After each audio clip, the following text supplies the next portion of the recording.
Ռուսաստան-Ուկրաինա պատերազմը դարձել է ոչ միայն գերտերությունների դիմակայության ու համաշխարհային կարգում արմատական փոփոխությունների, այլև առաջին հերթին 100 հազարավոր մահերի ու ֆիզիկական ու հոգեբանական խեղումների պատճառ այդ պետություններում ապրող տարբեր համայնքների ճակատագիրը վճռող իրողություն։ Ինչպես Ռուսաստանի, այնպես էլ Ուկրաինայի հայ համայնքները շարունակաբար ներգրավված են հակամարտության տարբեր դրսևորումներում ու փուլերում, կատարելով իրենց բաժին քաղաքացիական պարտքը։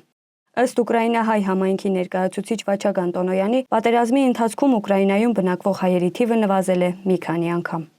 До оккупации Крыма, до создания так называемых ДНР и ВНР. Մինչև 2014-15 թվականի իրադարձությունները, մինչև Ղրիմի զավթումը, մինչև այսպես կոչված Դոնեցկի և Լուգանսկի հանրապետությունների ստեղծումը, Ուկրաինայում ոչ պաշտոնական տվյալներով ապրում էր մոտ կես միլիոն հայ։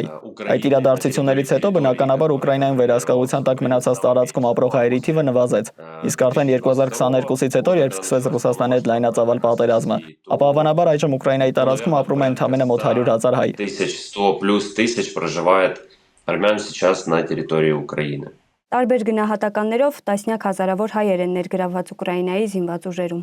По официальным данным порядка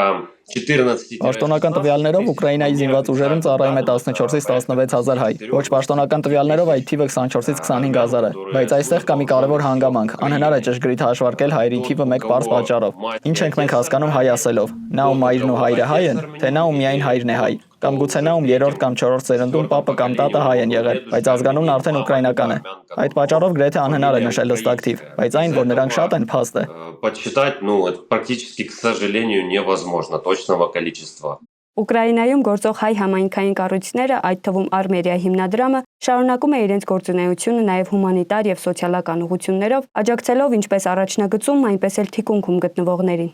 Ռուսաստանի հայերի միությունը ներկայացնում է իր գնահատականները ռուս-ուկրաինական հակամարտությանը և համայնքի ներգրավվածությանը, բայց տվյալներ չի կարող փոխանցել մասնակիցների և զոհվածների մասին։ Այդ փակ թեմա է Ռուսաստանում։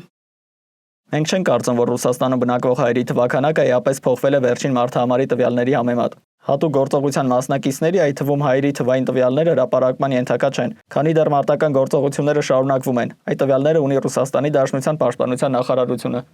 2010 թվականի մարդահամարով Ռուսաստանում բնակվում է 1,183,000 հայ։ Ոչ պաշտոնական տվյալներով նրանց թիվն անցնում է 2,5 միլիոնից։ Բնականաբար երկու երկրներում էլ հայեր են զորակոչվում, որոնք կռվում են, ցավոք, նաև զոհվում։ Թերևս հնարավոր չէ հակամարտող երկրների ընդհանուր բնակչության թվում հայերի համամասնությամբ մաթեմատիկական բանաձևերով ստանալ հայ ազգի զինծառայողների մասնակցության և կորուստների տվյալներ, ինչը սակայն կոռեկտ չի լինի նրանց նվիրումի և հիշատակի հանդեպ։ Մոնիկա Հայրոյան, Reopen Media։